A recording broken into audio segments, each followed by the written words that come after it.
ಅಸ್ಸಲಾಮು ಅಲೈಕುಂ ವರಹಮತುಲ್ಲಾಹಿ ವಬರಕಾತು. ವೀಕ್ಷಕರೇ, ನಿಮ್ಮೆಲ್ಲರಲ್ಲಿ ಸರ್ವಶಕ್ತನಾದ ಅಲ್ಲಾಹ್ ಸುಬ್ಹಾನಹು ವ ತಆಲನ ಪವಿತ್ರ ಪುಸ್ತಕ ಕುರ್ಆನ್ ಬಗ್ಗೆ ತಿಳಿಯಲು ಇರುವ ಆಸಕ್ತಿಯ ಬಗ್ಗೆ ನಾವು ಅಲ್ಹಮ್ದುಲಿಲ್ಲಾ ಉತ್ತಮವಾಗಿ ತಿಳಿದಿದ್ದೇವೆ.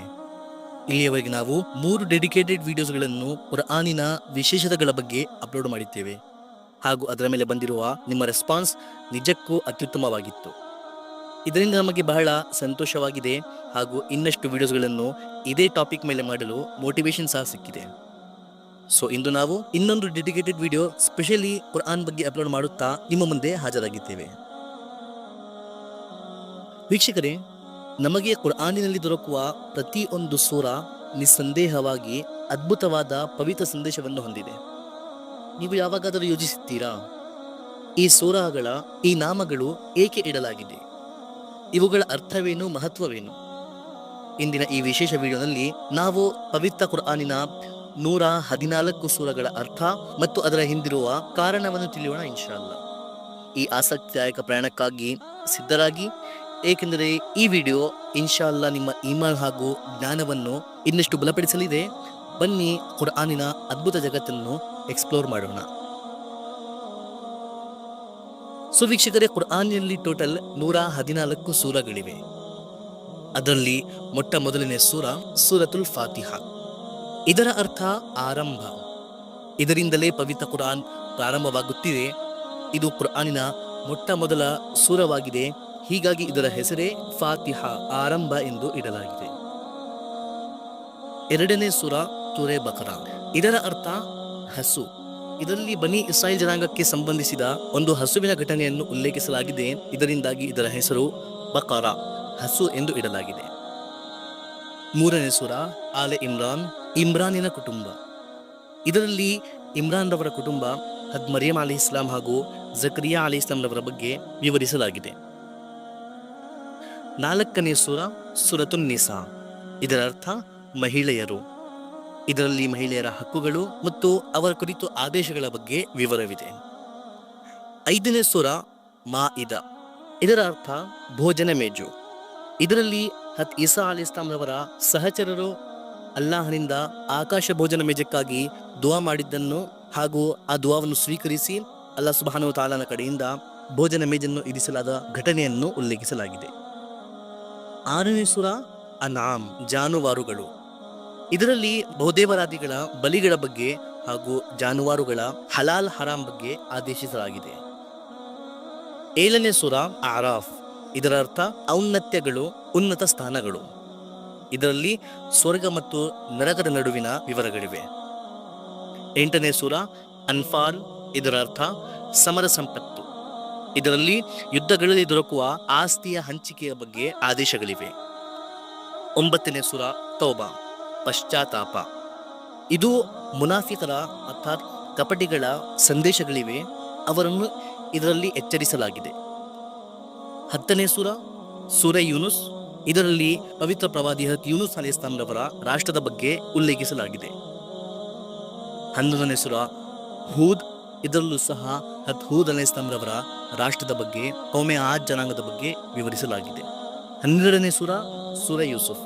ಇದರಲ್ಲಿ ಯೂಸುಫ್ ಅಲಿ ಇಸ್ಲಾಂ ರವರ ಜೀವನದ ಘಟನೆಯನ್ನು ಸ್ಪಷ್ಟವಾಗಿ ವಿವರಿಸಲಾಗಿದೆ. 13ನೇ ಸೂರ ರಾದ್. ಇದರ ಅರ್ಥ ಗುಡುಗು, ಮಿಂಚು ಅಥವಾ ಗರ್ಜನೆ. ಇದರಲ್ಲಿ ನಿಮ್ಮ ಪರಮಾತ್ಮನಾದ ಅಲ್ಲಾಹ್ ಸುಬ್ಹಾನಹು ವ ತಆಲನ ಶಕ್ತಿಯ ಬಗ್ಗೆ ವಿವರಿಸಲಾಗಿದೆ. 14ನೇ ಸೂರ ಇಬ್ರಾಹಿಂ. ಇದರಲ್ಲಿ ಇಬ್ರಾಹಿಂ ಅಲಿ ಇಸ್ಲಾಂ ರವರ ವಂಶದ ಬಗ್ಗೆ ಹಾಗೂ ಇಬ್ರಾಹಿಂ ಅಲಿ ಇಸ್ಲಾಂ ರವರ ದುಆಗಳ ಬಗ್ಗೆ, ಅವರ ತ್ಯಾಗದ ಬಗ್ಗೆ ವಿವರಿಸಲಾಗಿದೆ. 15ನೇ ಸೂರ ಸೂರೆ ಹಿಜ್ರ್. ಇದರ ಅರ್ಥ ಹಿಜ್ರ್ ಪ್ರದೇಶ. ಇದು ಸಮೂದ್ ಜನಾಂಗದ ವಾಸಸ್ಥಳವಾಗಿತ್ತು. ಇದರಲ್ಲಿ ಅವರ ಬಗ್ಗೆ ವಿವರಿಸಲಾಗಿದೆ. 17ನೇ ಸೂರ ಸೂರೆ ನಹ್ಲ್, ಜೇನುನೊಣ. ಇದರಲ್ಲಿ ಜೇನು ಅಲ್ಲಾಹನ ಒಂದು ಅದ್ಭುತ ಉಡುಗೊರೆಯಾಗಿದೆ ಎಂದು ವಿವರಿಸಲಾಗಿದೆ ಹಾಗೂ ಇದರ ಮಹತ್ವವನ್ನು ಸಹ ವಿವರಿಸಲಾಗಿದೆ. 17ನೇ ಸೂರ ಬನಿ ಇಸ್ರಾಯಿಲ್, ಇಸ್ರಾಯಿಲಿನ ಜನಾಂಗ ಅರ್ಥಾತ್ ಯಾಕೂಬ್ ಅಲಿ ಇಸ್ಲಾಂ ರವರ ಜನಾಂಗ. ಇದಕ್ಕೆ ಇನ್ನೊಂದು ಹೆಸರು ಸೂರೆ ಇಸ್ರಾ ಎಂದು ಸಹ ಕರೆಯಲಾಗುತ್ತದೆ. ಇದರ ಅರ್ಥ ಮೇರಾಜ್ ಪ್ರವಾಸ. ಇದರಲ್ಲಿ ಇದರ ಮೊಟ್ಟ ಮೊದಲನೇ ಆಯತಿನಲ್ಲೇ ಮೇರಾಜಿನ ಪ್ರವಾಸದ ಬಗ್ಗೆ ಉಲ್ಲೇಖಿಸಲಾಗಿದೆ.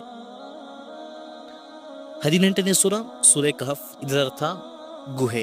ಇದರಲ್ಲಿ ಗುಹೆವರ ಘಟನೆಗಳನ್ನು ಉಲ್ಲೇಖಿಸಲಾಗಿದೆ.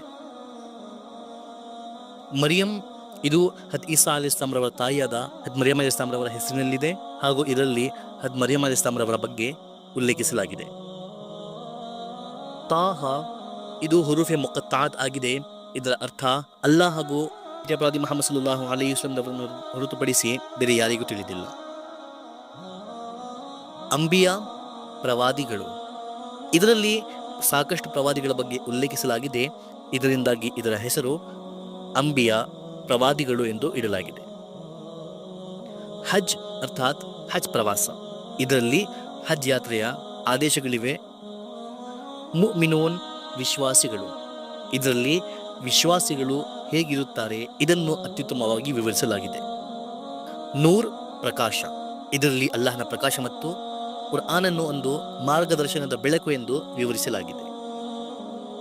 ಫುರ್ಕಾನ್ ಭೇದಕ, ಇದು ಕುರ್ಆನನ್ನು ಸತ್ಯ ಮತ್ತು ಅಸತ್ಯದ ನಡುವಿನ ಭೇದಕವೆಂದು ವರ್ಣಿಸುತ್ತದೆ. ಶುಅರಾ ಕವಿಗಳು, ಇದರ ಕೊನೆಯಲ್ಲಿ ಆಧಾರವಿಲ್ಲದ ಸುಳ್ಳು ಕವಿತೆಗಳನ್ನು ಹೇಳುವವರ ಬಗ್ಗೆ ವಿವರಿಸಲಾಗಿದೆ, ಅವರನ್ನು ಎಚ್ಚರಿಸಲಾಗಿದೆ. ಸೂರತು ನಮ್ಲ್, ಇದರ ಅರ್ಥ ಇರುವೆ. ಇದರಲ್ಲಿ ಸುಲೈಮಾನ್ ಅಲೈಹಿಸ್ಸಲಾಂ ರವರು ಒಂದು ಇರುವೆಯಿಂದ ಸಂಭಾಷಣೆ ಮಾಡುವುದನ್ನು ಹಾಗೂ ಅದರ ಬುದ್ಧಿವಂತಿಕೆಯನ್ನು ಉಲ್ಲೇಖಿಸಲಾಗಿದೆ. ಅಸಸ್ ಕಥೆ, ಇದರಲ್ಲಿ ಮೂಸಾ ಅಲೈಹಿಸ್ಸಲಾಂ ರವರ ಕಥೆಯನ್ನು, ಅವರ ಸತ್ಯ ಘಟನೆಯನ್ನು ಸ್ಪಷ್ಟವಾಗಿ ಉಲ್ಲೇಖಿಸಲಾಗಿದೆ.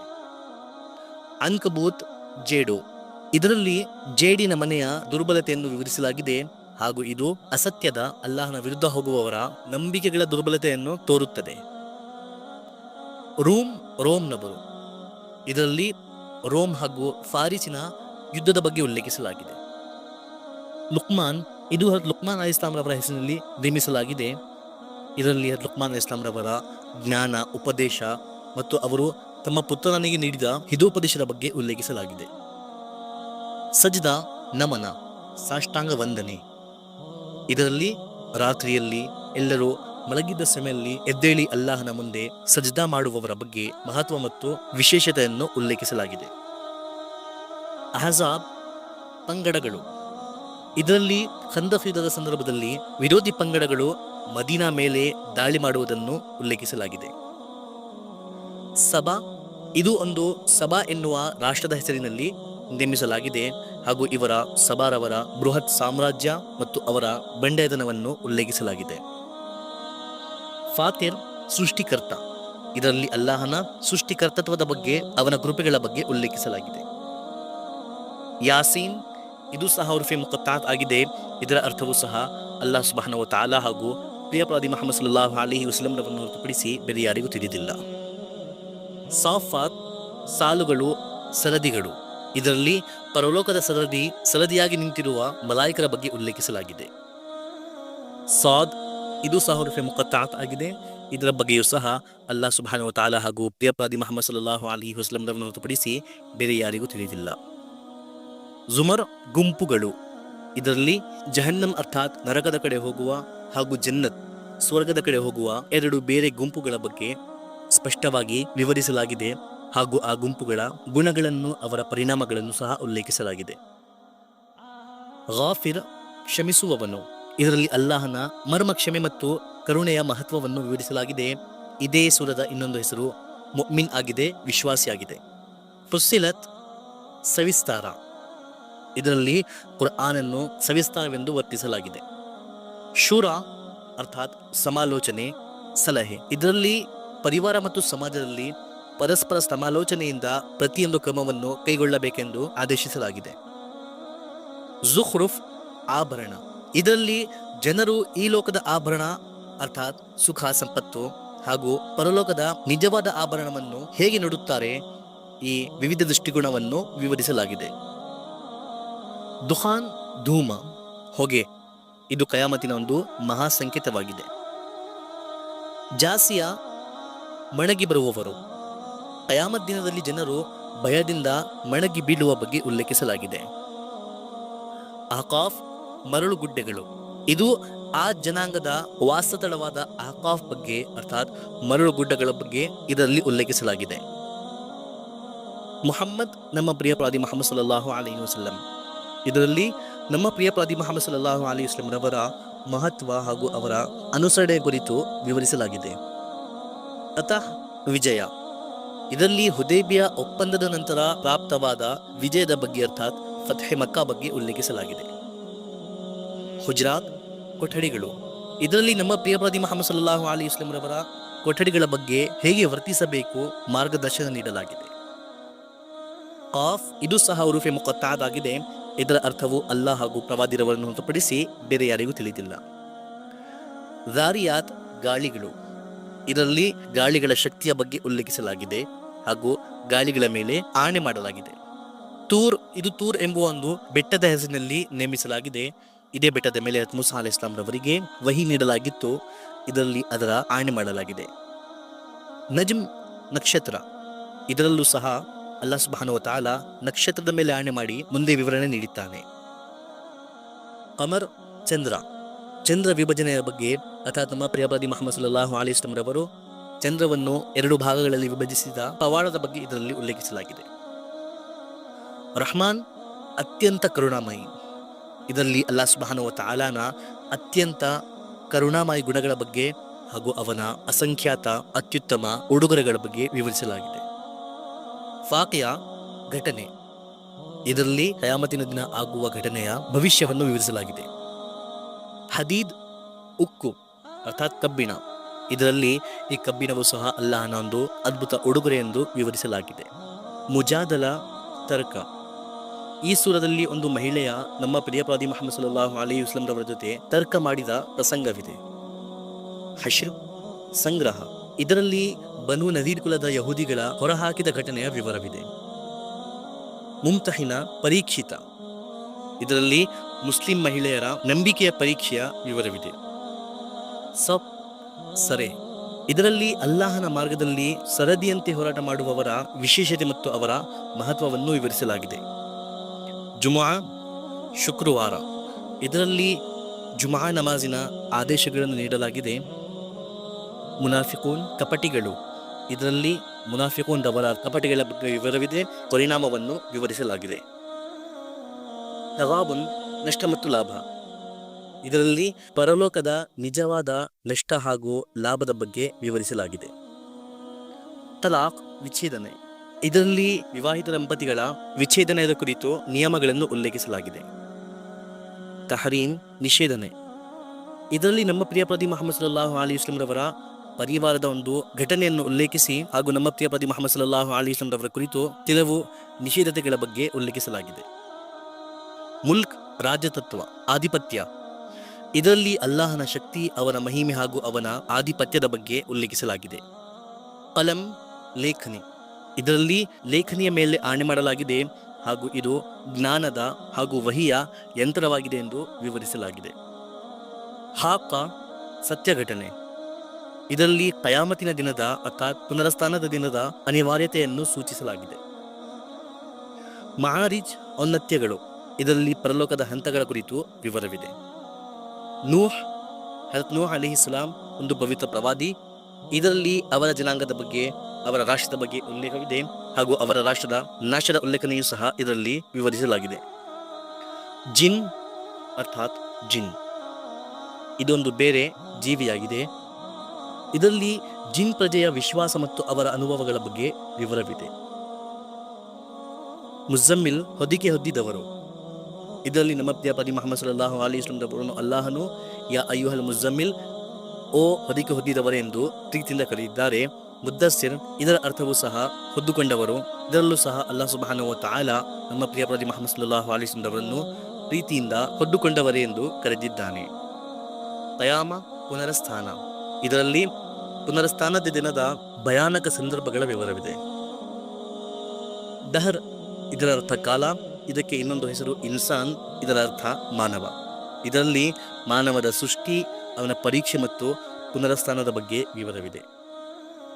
ಮುರ್ಸಲಾತ್, ಕಳುಹಿಸಲಾದವರು, ಇದರಲ್ಲಿ ಅಲ್ಲಾಹನು ಕಳುಹಿಸಿದ ದೂತಗಳ ಅರ್ಥಾತ್ ಪ್ರವಾದಿರವರ ಹಾಗೂ ಅವರ ಕಾರ್ಯಗಳ ಬಗ್ಗೆ ವಿವರವಿದೆ. ನಬ, ಸುದ್ದಿ ಅಥವಾ ವಾರ್ತೆ, ಇದರಲ್ಲಿ ಆಖಿರತಿನ ಅರ್ಥಾತ್ ಪರಲೋಕದ ಮಹಾ ಸುದ್ದಿಯ ಉಲ್ಲೇಖವಿದೆ. ನಾಜಿಯಾತ್, ಮೂರ್ಛೆ ಹುಟ್ಟಿಸುವವರು, ಇದರಲ್ಲಿ ಮರಣದ ನಂತರ ಸೋಕು ಮಾಡುವ ಮಲಾಯಿಕರ ಬಗ್ಗೆ ವಿವರವಿದೆ. ಅಬಸ್ ಅತೃಪ್ತರಾದರು. ಇದರಲ್ಲಿ ನಮ್ಮ ಪ್ರಿಯಪ್ರದಿ ಮುಹಮ್ಮದ್ ಸಲ್ಲಲ್ಲಾಹು ಅಲೈಹಿ ವಸಲ್ಲಂ ರವರ ಜೀವನದ ಒಂದು ಸಂದರ್ಭವನ್ನು ಉಲ್ಲೇಖಿಸಿ ನಮ್ಮ ಪ್ರಿಯಪ್ರದಿ ಮುಹಮ್ಮದ್ ಸಲ್ಲಲ್ಲಾಹು ಅಲೈಹಿ ವಸಲ್ಲಂ ರವರನ್ನು ಎಚ್ಚರಿಸಲಾಗಿದೆ. ತಕ್ವೀರ್ ಮಧ್ಯಗೊಳಿಸುವುದು. ಇದರಲ್ಲಿ ಕಯಾಮತಿನ ದಿನ ಗಗನಮಂಡಲದ ಮಾಧ್ಯಗೊಳಿಸುವಿಕೆ ಮತ್ತು ನಕ್ಷತ್ರಗಳ ಕುಸಿತದ ಬಗ್ಗೆ ಉಲ್ಲೇಖವಿದೆ. ಇನ್ಫಿತಾರ್ ಬಿರುದು ಬೀಳುವುದು. ಇದರಲ್ಲಿ ಪುನರಸ್ಥಾನದ ದಿನ ಆಕಾಶ ಮತ್ತು ನಕ್ಷತ್ರಗಳಲ್ಲಿ ಬಿರುದು ಬೀಳುವ ಬಗ್ಗೆ ಉಲ್ಲೇಖಿಸಲಾಗಿದೆ. ಮುತಫಿಫೀನ್ ಮಾಪನದಲ್ಲಿ ವಂಚಕರು. ಇದರಲ್ಲಿ ತೂಕದಲ್ಲಿ ವಂಚನೆ ಮಾಡುವವರ ವಿರುದ್ಧ ತೀವ್ರ ಎಚ್ಚರಿಕೆ ನೀಡಲಾಗಿದೆ. ಇನ್ಶಿಖಾಫ್ ಸ್ಫೋಟ. ಇದರಲ್ಲಿ ಆಕಾಶ ಮತ್ತು ಭೂಮಿಯ ಸ್ಫೋಟದ ಬಗ್ಗೆ ಉಲ್ಲೇಖಿಸಲಾಗಿದೆ. ಬುರೂಜ್ ತಾರಾಮಂಡಲಗಳು. ಇದರಲ್ಲಿ ತಾರಾಮಂಡಲಗಳನ್ನು ಹೊಂದಿರುವ ಆಕಾಶದ ಮೇಲೆ ಆಣೆ ಮಾಡಲಾಗಿದೆ. ತಾರಿಕ್ ಪ್ರಭಾತ ತಾರೆ. ಇದರಲ್ಲಿ ಒಂದು ಸ್ಪೆಸಿಫಿಕ್ ವಿಶೇಷ ನಕ್ಷತ್ರ ಪ್ರಭಾತ ತಾರೆಯ ಮೇಲೆ ಶಪಥ ತೆಗೆಯಲಾಗಿದೆ. ಆಲ ಅತ್ಯುನ್ನತ. ಇದರಲ್ಲಿ ಅಲ್ಲಾಹ್ ಸುಬ್ಹಾನಹು ವ ತಆಲಾನ ಅತ್ಯುನ್ನತತೆಯನ್ನು ವಿವರಿಸಲಾಗಿದೆ. ಗಾಶಿಯಾ ಆವರಿಸುವುದು. ಇದರಲ್ಲಿ ಕಯಾಮತಿನ ದಿನ ಪುನರಸ್ಥಾನದ ದಿನ ನಡೆಯುವ ಭಯಾನಕ ಘಟನೆಗಳ ಬಗ್ಗೆ ಉಲ್ಲೇಖಿಸಲಾಗಿದೆ. ಫಜ್ರ್ ಬೆಳಗಿನ ಬೆಳಕು ಅಥವಾ ಮುಂಜಾನೆ. ಇದರಲ್ಲಿ ಮುಂಜಾನೆಯ ಶಪಥ ತೆಗೆಯಲಾಗಿದೆ. ಬಲದ್ ನಗರ. ಇದರಲ್ಲಿ ಪವಿತ್ರ ಪಟ್ಟಣ ಮಕ್ಕಾದ ಮಹತ್ವ ಮತ್ತು ವಿಶೇಷತೆಯನ್ನು ಉಲ್ಲೇಖಿಸಿ ಈ ನಗರದ ಮೇಲೆ ಆಣೆ ಮಾಡಲಾಗಿದೆ. ಶಮ್ಸ್ ಸೂರ್ಯ.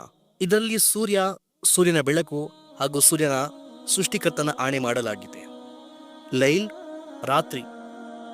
ಇದರಲ್ಲಿ ರಾತ್ರಿಯ ಶಾಂತಿಯ ಬಗ್ಗೆ ಉಲ್ಲೇಖಿಸಲಾಗಿದೆ ಹಾಗೂ ರಾತ್ರಿಯ ಮೇಲೆ ಆಣೆ ಮಾಡಲಾಗಿದೆ. ದುಹಾ ಬಿಸಿಲೇರುವ ಸಮಯ. ಇದರಲ್ಲಿ ಬಿಸಿಲೇರುವ ಸಮಯದ ಶಪಥ ತೆಗೆಯಲಾಗಿದೆ. ಇನ್ಶಿರಾಹ್ ಹೃದಯ ವಿಸ್ತಾರ. ಇದರಲ್ಲಿ ನಮ್ಮ ಪ್ರಿಯ ಪ್ರವಾದಿ ಮುಹಮ್ಮದ್ ಸಲ್ಲಲ್ಲಾಹು ಅಲೈಹಿ ವಸಲ್ಲಂ ರವರ ಹೃದಯ ವಿಸ್ತಾರದ ಬಗ್ಗೆ ಉಲ್ಲೇಖಿಸಲಾಗಿದೆ. ತೀನ್ ಅಂಜೂರ. ಇದರಲ್ಲಿ ಅಂಜೂರ ಮತ್ತು ಆಲಿವ್ ಮೇಲೆ ಆಣೆ ಮಾಡಲಾಗಿದೆ.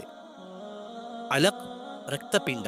ಇದರಲ್ಲಿ ಮನುಷ್ಯನನ್ನು ಒಂದು ರಕ್ತದ ಹನಿಯಿಂದ ರಕ್ತಪಿಂಡದಿಂದ ಸೃಷ್ಟಿಸುವ ಬಗ್ಗೆ ಅರ್ಥಾತ್ ಮನುಷ್ಯನ ರಚನೆಯ ಪ್ರಾರಂಭದ ಬಗ್ಗೆ ಉಲ್ಲೇಖಿಸಲಾಗಿದೆ. ಕದ್ರ್ ವಿಧಿರಾತ್ರಿ. ಇದರಲ್ಲಿ ರಮಜಾನಿನಲ್ಲಿ ಬರುವ ಶಬ್ಬೆ ಕದರ್ ರಾತ್ರಿಯ ಬಗ್ಗೆ ಉಲ್ಲೇಖಿಸಲಾಗಿದೆ. ಬಗೀನ ಸ್ಪಷ್ಟ ಪುರಾವೆ.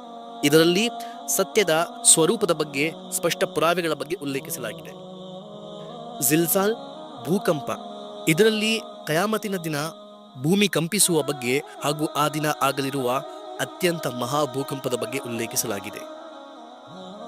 ಆದಿಯಾತ್ ಕುದುರೆಗಳ ಓಟ. ಇದರಲ್ಲಿ ಯುದ್ಧದ ಕುದುರೆಗಳ ವಿಶೇಷತೆಯ ಬಗ್ಗೆ ಉಲ್ಲೇಖಿಸಲಾಗಿದೆ ಹಾಗೂ ಅವುಗಳ ಮೇಲೆ ಶಪಥ ತೆಗೆಯಲಾಗಿದೆ.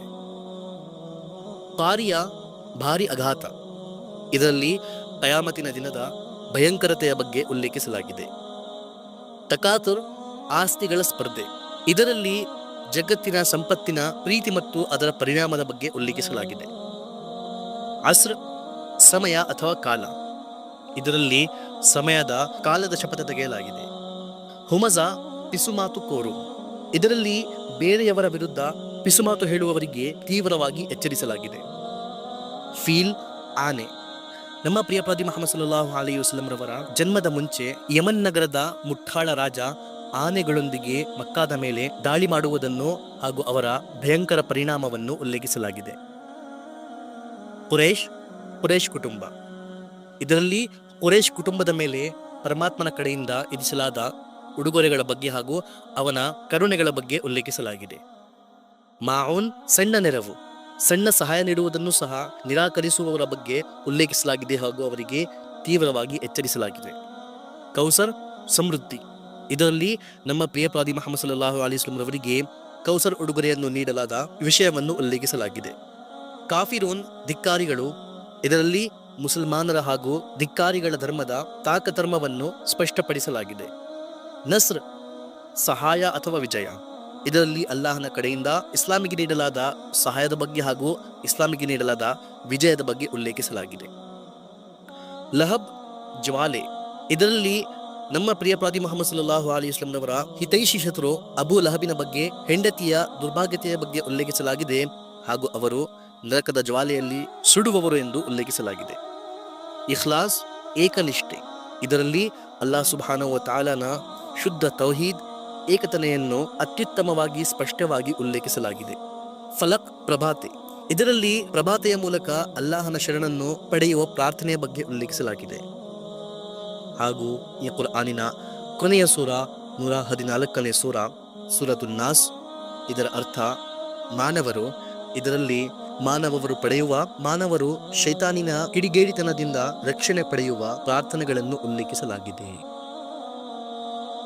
ಸೊ ವೀಕ್ಷಕರೇ, ಇದು ನಮ್ಮ ಪವಿತ್ರ ಕುರ್ಆನಿನ ಅಲ್ಲಾಹನ ಅತ್ಯುತ್ತಮ ಪುಸ್ತಕವಾದ, ಇಡೀ ಪ್ರಪಂಚದ ಇಡೀ ಬ್ರಹ್ಮಾಂಡದ ಅತ್ಯುತ್ತಮ ಪುಸ್ತಕವಾದ ಅಲ್ಲಾಹ್ ಸುಬ್ಹಾನಹು ವ ತಆಲನ 114 ಸೂರಗಳ ಹೆಸರುಗಳು ಹಾಗೂ ಅದರ ಅರ್ಥಗಳು ಹಾಗೂ ಅದರ ಹಿಂದಿರುವ ರಹಸ್ಯಗಳು. ಈ ವಿಡಿಯೋ ನಮಗೆ ಉಪಯುಕ್ತ ಎಂದು ಕಾಣಿಕೊಂಡರೆ ಹಾಗೂ ಈ ವಿಡಿಯೋ ನಮಗೆ ಇಷ್ಟವಾದರೆ ಆದಷ್ಟು ಈ ವಿಡಿಯೋವನ್ನು ಶೇರ್ ಮಾಡಿರಿ ಹಾಗೂ ವಿಡಿಯೋವನ್ನು ಲೈಕ್ ಮಾಡಿರಿ. ಈ ವಿಡಿಯೋದ ಬಗ್ಗೆ ನಿಮ್ಮ ಅಭಿಪ್ರಾಯಗಳನ್ನು ಕಡ್ಡಾಯವಾಗಿ ಕಮೆಂಟ್ ಬಾಕ್ಸ್ ಮೂಲಕ ನಮಗೆ ತಿಳಿಸಿರಿ. ಇನ್ನು ಮುಂದೆ ಮಾತನಾಡೋಣ ಇನ್ನೊಂದು ವಿಡಿಯೋಲ್ಲಿ. ಅಲ್ಲಿಯವರೆಗೆ ಫಕತ್ ವಸ್ಸಲಾಂ.